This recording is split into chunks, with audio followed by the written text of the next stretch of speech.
Welcome, Greek U Nation, to episode number 652 of the Fraternity Foodie Podcast. I'm your host, Dr. Mike Ayalon, CEO of Greek University. I'm a speaker and an author. Our 9th book just came out. It's called From Letters to Leaders, The Legacy of Service. So go and pick up that book on Amazon today. We call these episodes the Fraternity Foodie Podcast because there's nothing like great food to bring college students together. Fun fact, students today are so fearful of making mistakes, but taking smart risks when you're in college and sometimes making mistakes is actually the best way to learn. I have learned the biggest lessons of my life through failure. And so I don't want you to be afraid of that. Our next guest is going to talk about this very important life lesson. Dr. William Lanting has traveled to 6 continents, 84 countries, and all 50 states, covering more than 1.5 million miles. He has practiced medicine for 42 years, and he has also been an attorney, a national baseball card dealer, and also a national lecturer. Through his extraordinary experiences, he shares insights that have reshaped his life and can change yours. Welcome to the show, Bill. Very good. Happy to be here. Hey, it is an honor to have you on the show. You've lived quite a full life, and what really captures my attention is that you've had 23 near-death experiences. Talk to our audience about that and which one changed you the most. Well, 23 close to near death and actually 11 sort of close to near death. And they'll all be in the book. But most of my encounters have changed me in some way. I'm lucky to still be here. Other times, it was close, maybe very close, but I made it. I almost got trampled by a bull in Botswana. 4 near drownings, encounters with helicopters, lightning, tornadoes, and the like. One big adverse drug reaction where my doctors and family and myself didn't even think I was going to make it. But I think it was my skydiving accident that really had the most effect on my life. It was my 286 jump. They let me out in the wrong place. It was out-of-state pilots. They didn't know the winds. So, I got out and I looked and I wasn't near the drop zone. So, I tried to make it back. I ended up in a field just before the drop zone. But what happened is just before I was supposed to land, a wind shear came in and pushed me into an irrigation ditch. And I don't actually remember hitting, and I ended up in the field next door. But, I just kind of woke up and said, how am I doing? Am I intact? So I lifted my head. That went okay. I lifted my arms. That went okay. I could feel my legs, but when I tried to lift them, I couldn't.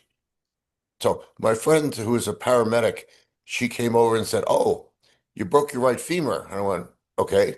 Then she goes, "You also broke your left tibia and fibula." I go, "How do you know?" She goes, "I can see the bone sticking out." So it's like, okay. So the paramedics came out to the field. They got me, brought me to the hospital. I must have been interesting because they brought me to Trauma 1. If you watch your medical programs, that's the room. So they showed me the x-rays and I went, whoa. I thought I was going to be in a body cast.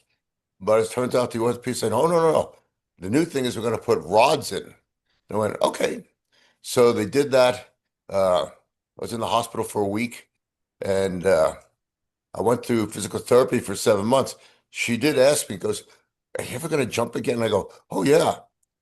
She goes, "What are the criteria?" And I go, "When I could jump off a table that high, my coach will take me back." So I did my physical therapy, never missed an appointment, did stuff at home. And then when I was ready, they took the rods out because I didn't want to live with them. And I went back, did 5 more jumps. Wow, good for you. That's just an incredible story. I'm wondering, when you're staring at what feels like the end of your life, what thoughts actually go through your mind at that point? For many of them, it's just time slows down. You said, what can I do to get out of this or mitigate this? For some, it already happened. I really couldn't do much. I just said, okay, I'm lucky I made it again. Yeah, again. But I don't know. I just said, I hope this doesn't happen again. But of course, life, things happen. You can't really prevent them, but you got to go with it. Yeah, good points. And you also have said before that people hold back because they fear harm or they fear death. I'm Yes. wondering, how does fear quietly limit today's college students? Well, students have some experience in the world, but not a lot. They have a limited view and appreciation of life. Uh, their mindset's limited, and they need to expand their mindset, not hold back, and experience the world in a safe and a mindful way. Mhm. Well, you're talking about safety, which I'm happy that you are, because we're talking about college students taking bold risks. And that might look like travel to new countries. That might mean taking on a leadership role. It could be a big career move, as an example. So, how can college students take these bold risks in life without being irresponsible? Well, I think they need a good mentor. They need good parenting, uh, and good, stable friends or friends that you can always go to, who has decent experience and you trust their judgment. One needs to have the wherewithal to think out before acting or speak to one of the above. I mean, what are friends for? Yeah. Well, listen, I certainly, friends are very good. I hope that they find mentors that have been there and done that. I think all too often college students actually depend on another college student, let's say another 18-year-old, for advice when they might have limited experience in life. So I hope and pray that they're going to find adult mentors that have been there and have done that to help guide them. I really do. Yes. Now, one other thing that I think of too is that you've created an incredible life. And I'm wondering how college students can create a life of purpose now instead of waiting until, after graduation or after they get a job. It always seems like they're waiting for something else to happen in life. I just want them to create that life of purpose now. Yes. Well, I had the advantage of knowing I wanted to be a doctor since age 5 when I went on my first house call. I was able to be an observer in the operating room during my adolescence. Um, I think if you think you want to do something, uh, get out there and experience it in that environment for a week or more, and then see if it really gels with you. If it does, that's cool. Keep pursuing it. But if the best thing is you know what you don't want to do, and you could avoid other mistakes, and waste a lot of time. But you know, you you can keep changing. Like I wanted to be a cardiologist in med school and then a neurosurgeon. I ended up in family practice, made house calls even. People don't know what that is anymore. Uh, but I ended up doing a pediatric residency, and during that, I wrote a couple of papers on immunology, and I was accepted here at National Jewish in Denver. That's what brought me to Colorado, and I found my calling in allergy, asthma, and immunology. Um, I've been doing that for 30 years. I'm really good at it. I love it. You're changing people's lives, and it's been so fulfilling. So, I don't know. I think one of the things students can do too, get involved in campus activities. Don't sit in your dorm room. Get out there and enjoy all the things that a college has to offer. And also, one of the big things I did was I joined student government. And that was fulfilling because, well, it brought me out of a shell and got me to do public speaking and do well for the university, meet other people who also were go-getters, usually extroverts. Uh, Again, I made a lot of great connections, and that's really helped formulate my life.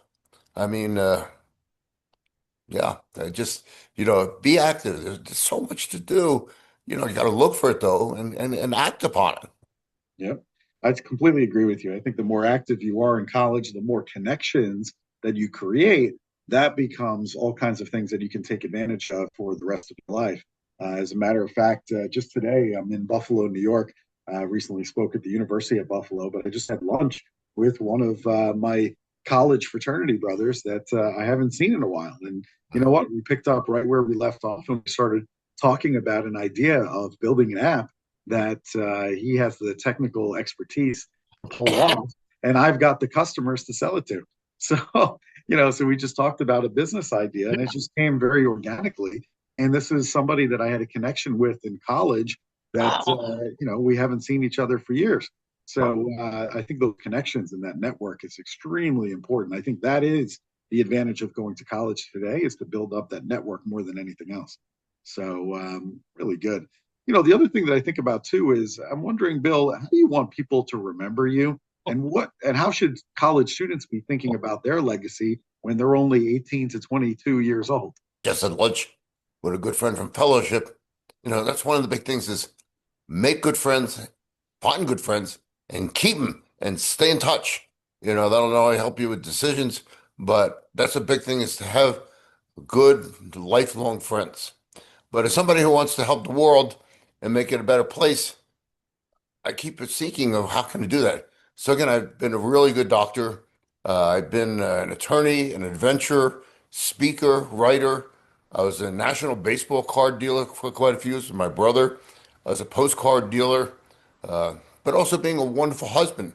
If you can, find a good mate and treat her well, and that really helps life and keeping going on. But when you have an early legacy, just be a good person and try to help the world. Yeah, I completely agree with that. I think that's really why we've been put on this earth.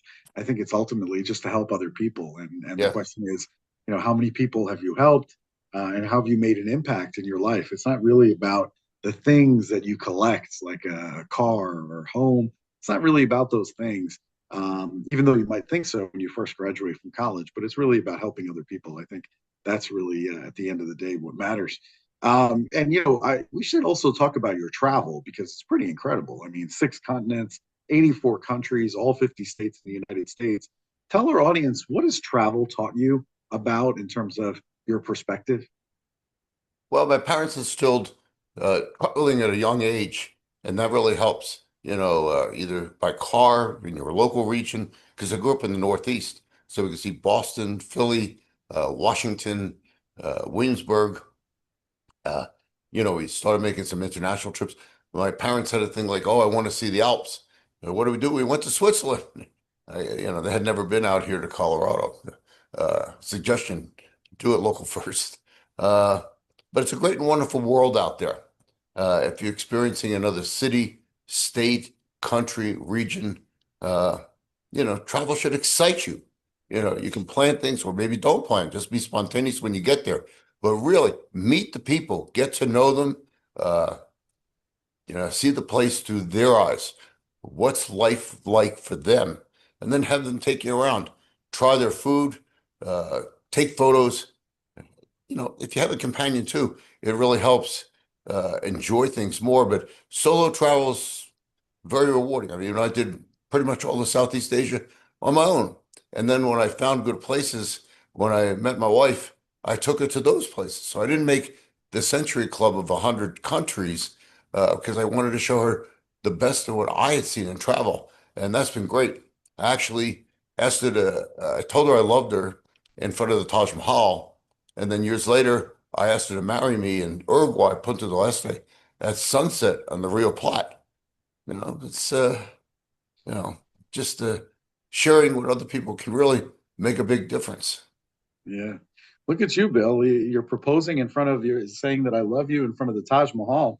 That's quite a quite a feat. If you know the history of the Taj Mahal, that's a beautiful place to tell somebody that you love them for sure. Yeah, So quite good the job. impact. And, the other thing too that I think about, you talked about that accident where you had bones that were literally sticking out of your body. How does working in medicine shape the way that you approach risk in life? Hmm. Well, every patient, every decision on all your thoughts can make somebody whole and normal. Your actions can have an effect on a patient's life forever, and especially in pediatrics. So there's risk in everything you do and you think, but you only have one choice. You got to make a good decision, and it has to be right. In life, risk can be in everything you do. Think it out before acting, but you really have to try to make the right decision. And that comes with experience. And again, having a good mentor, friends, uh, to bounce things off of if you can. But, that's the big thing. Decision making, you just have to sit there sometimes and just on your own, do it, but do the right thing. Mhm. Now, you know this as a physician. I mean, young people, their minds are really not fully developed until they're about 25 years old or so. They said Um, that. Yeah. yeah, that's what they say, right? And so for the college students who are listening who are not yet 25, maybe they're in that 18 to 22-year-old bracket, we want them to make good decisions. And I also think, by the way, I mean, when we look at the military as an example, I think the reason why they take 18-year-olds is because they have a little bit less fear, than we do at our age today. So, what does wise risk taking look like when you're a 20-year-old? Well, you want to make the right decisions in all your actions, as we just reviewed, but you kind of have to think things out, weigh the risk. If a decision's not prone to death or harm, think about it, and you could probably do this on your own. But if there's doubt about serious consequences or something, again, you got mentors, friends, uh, and that you can bounce things off of. Always try to run things through people and get some good advice. Maybe you're not coming about it in the right way, and they may have some insight to say, "Oh, think about this, think about that," or "No, that sounds good, go for it." So, you know, your decisions can affect you in your 20s, 30s, 40s, all your life. You want to think about this at any age, even mine. Is there any fear that students should be letting go of today? I think they have to really not fear harm or death. Life is short. You got to get out there, but do it with caution. Um, I don't know. You could be dead, injured, broke at any time, anywhere. So enjoy all the life you can. Uh, get out there and just do things and have no regrets as you get older, or be careful. A good example is my best friend who married a woman whose parents were millionaires and billionaires, but they were cheap and they just didn't do things and they wanted to wait until they were older. Well, one has serious crippling arthritis, the other's macular degeneration and can't see. They had all the money and they couldn't enjoy themselves. My thing was to do things as life went on. Travel 20s, 30s, 40s, 50s. Get out there while you actually still can ambulate and do things and enjoy things and see things and, put a little money aside to do that travel. It could be domestically. The United States is a wonderful place. If you just see that alone, you'll have a great life. But, if you can, get overseas, see other countries and experience those also. And as you get older in life, you can afford to do more. So keep doing it, but don't wait. Get out there. That's great advice. I really appreciate that perspective, Bill. Hey, tell us about your new book and where our listeners can go and pick it up. It's called I'm Still Here. My 23 close to near death experiences.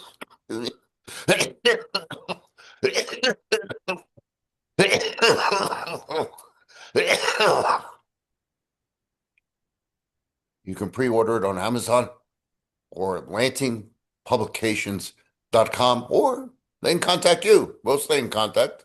Sure, that sounds good. Lantingpublications.com. That is a great place to go and pick up Dr. William Lanting's new book. And we appreciate the perspective. I think having your perspective is incredibly helpful. So thank you so much for being with us today. We really appreciate it. Very good. Thank you. Thank you for your time and interest. I hope I can make a difference in the lives of your listeners and viewers now in formative years, but in all those years to come. Again, life could be very long these days into your 80s and 90s. So you got to make the most of it.